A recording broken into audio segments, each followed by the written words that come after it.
कैलाश पर्वत एक ऐसा स्थान जो जितना पवित्र है उतना ही रहस्यमय भी। क्या आपने कभी सोचा है माउंट एवरेस्ट से कम ऊंचाई वाला ये पर्वत क्यों आज तक कोई फतह नहीं कर पाया?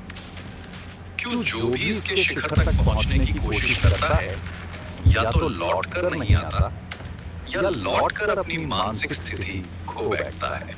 कैलाश पर्वत के पास यात्रियों ने दर्ज की हैं कई अजीब घटनाएं। कंपास का काम न करना, जीपीएस का भटक जाना और समय का बदलता प्रवाह।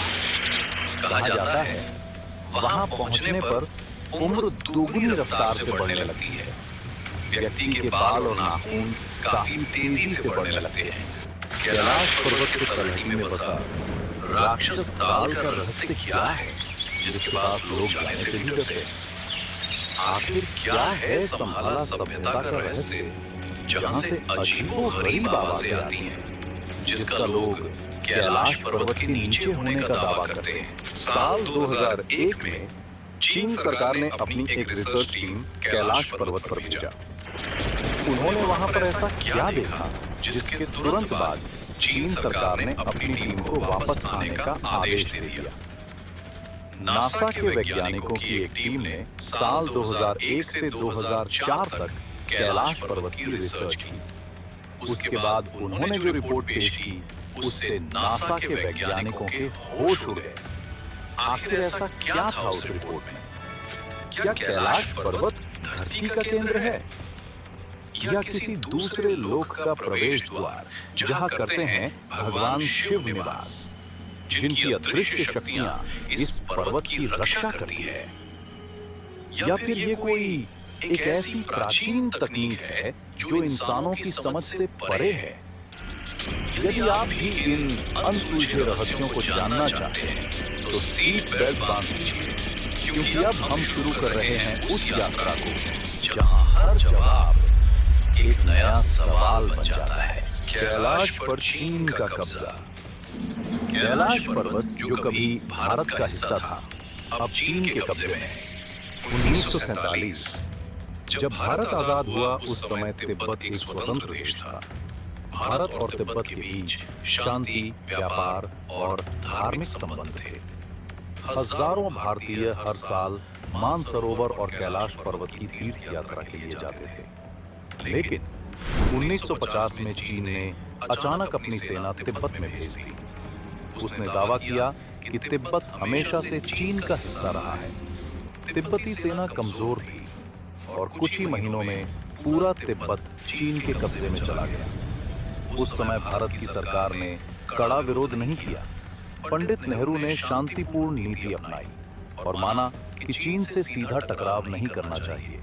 पर इसी शांत रवैये का नतीजा ये हुआ कि 1951 में तिब्बत पूरी तरह चीन के अधीन हो गया, और जब तिब्बत गया तो कैलाश भी चीन के हाथों में चला गया। और 1962 का भारत चीन युद्ध इस दूरी को हमेशा के लिए स्थायी कर गया। अब भगवान के घर जाने के लिए हमें चीन से इजाजत लेनी पड़ती है।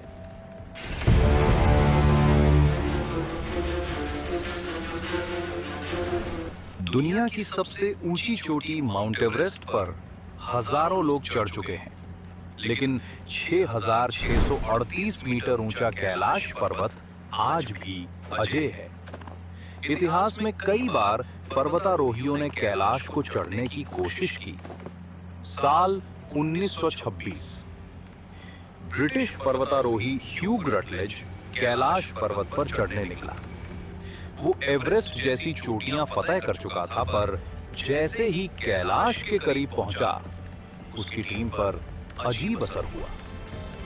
किसी को बेहोशी, किसी को चक्कर और किसी को ऐसा लगा जैसे आत्मा शरीर से बाहर जा रही हो। रटलेज ने अपनी डायरी में लिखा, जैसे किसी अनदेखी शक्ति ने मुझसे कहा, रुको, ये स्थान इंसानों के लिए नहीं है। वो लौट आया और कुछ ही महीनों बाद उसकी रहस्यमय मौत हो गई। उसके बाद कई पर्वतारोही आए, पर किसी का अंजाम अलग नहीं था। किसी की लाश नहीं मिली तो किसी का दिमाग सदा के लिए असंतुलित हो गया।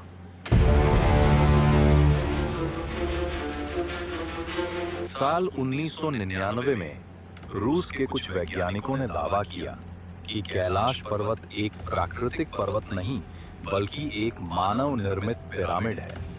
उन्होंने कहा, कैलाश की संरचना इतनी सटीक है कि ये पृथ्वी के चारों दिशाओं से बिल्कुल केंद्र में स्थित है, जो पूरे ग्रह की चुंबकीय शक्ति को नियंत्रित करता है। रिपोर्ट में लिखा था, कैलाश एक ऊर्जा स्रोत है जो जीवित प्राणियों के मन और चेतना को प्रभावित कर सकता है। पर कुछ महीनों बाद वो पूरी रिपोर्ट अचानक गायब हो गई। रूसी सरकार ने उसे क्लासिफाइड घोषित कर दिया। साल 2001 चीन ने कैलाश पर्वत के रहस्यों को उजागर करने के लिए एक विशेष वैज्ञानिक टीम गठित की। उद्देश्य था उस पर्वत के शिखर तक पहुंचकर उसकी बनावट, ऊर्जा और चुंबकीय क्षेत्र का अध्ययन करना। लेकिन जैसे ही उनकी टीम हेलीकॉप्टर से कैलाश के शिखर के करीब पहुंची, अचानक मौसम ने अपना रौद्र रूप धारण कर लिया। तेज हवाएं, बर्फीले तूफान और एक अजीब सी ऊर्जा ने वातावरण को घेर लिया।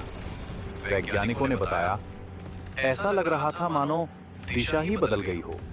कंपास काम करना बंद कर चुके थे और हमें ये समझ नहीं आ रहा था कि ऊपर कौन सा रास्ता है और नीचे कौन सा। कुछ ही क्षणों में उन्हें महसूस हुआ कि उनके आसपास की हवा में एक अजीब कंपन, एक अदृश्य शक्ति घूम रही है। उनके शरीर भारी होने लगे और मन विचलित, मानो खुद पर्वत उन्हें चेतावनी दे रहा हो। आखिरकार जान बचाने के लिए टीम को मिशन बीच में ही छोड़ना पड़ा। वो लौट तो आए, लेकिन जो देखा और महसूस किया वो आज भी एक रहस्य है। क्या ये केवल मौसम की मार थी या फिर कैलाश पर्वत का कोई अदृश्य कवच जो किसी भी बाहरी शक्ति को अपने रहस्यों के करीब नहीं आने देता?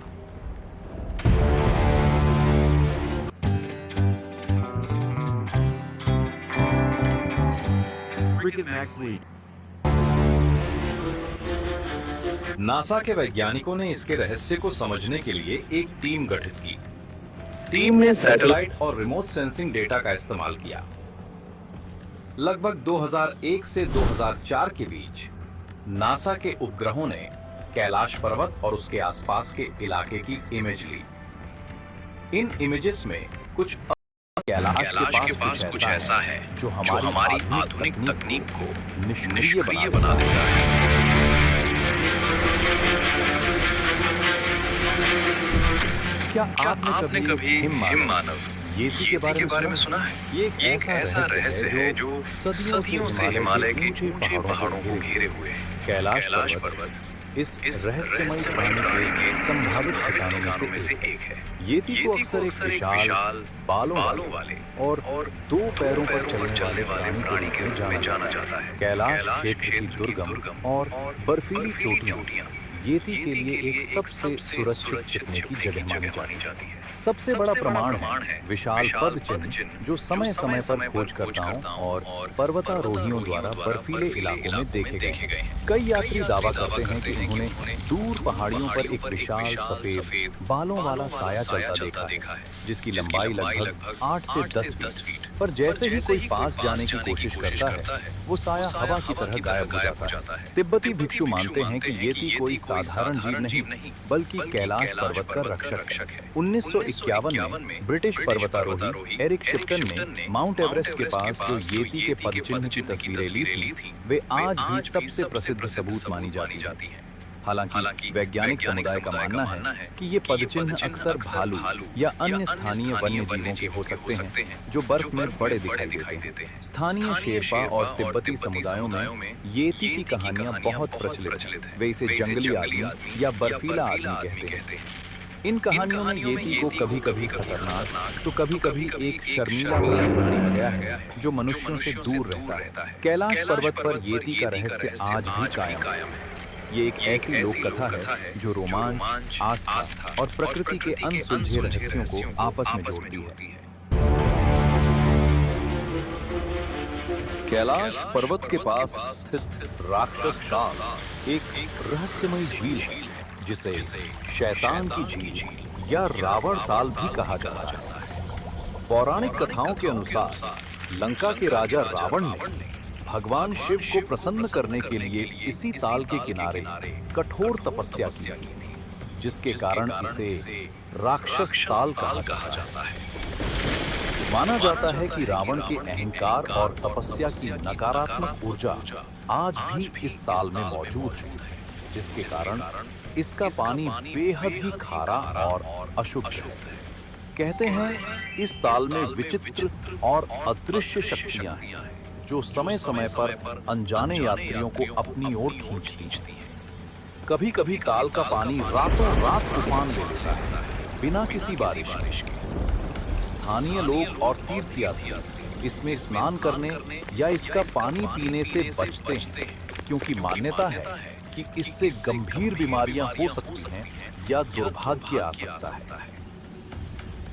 राक्षस ताल से मात्र कुछ ही दूरी पर स्थित मानसरोवर झील, ये मीठे पानी का झील, सदियों से एक राज छुपाए बैठा है। हिंदू, बौद्ध, जैन, बौन हर धर्म के लिए ये मानसरोवर इतना पवित्र है कि इसमें डुबकी लगाने से सारे पाप धुल जाते हैं। लेकिन इसका असली रहस्य तब खुलता है जब यहाँ रात होती है। स्थानीय लोगों और यात्रियों के अनुभव बताते हैं कि रात के 2:30 से 3:45 के बीच यहाँ एक अविश्वसनीय घटना होती है। झील के अंदर से तेज प्रकाश की किरणें और अजीब सी आवाजें आती हैं। ऐसा लगता है जैसे कोई अज्ञात ऊर्जा इस समय सक्रिय हो उठती है। माना जाता है कि ये वो समय है जब देव शक्तियां यहाँ स्नान करने और विश्राम करने आती हैं। लेकिन सोचने वाली बात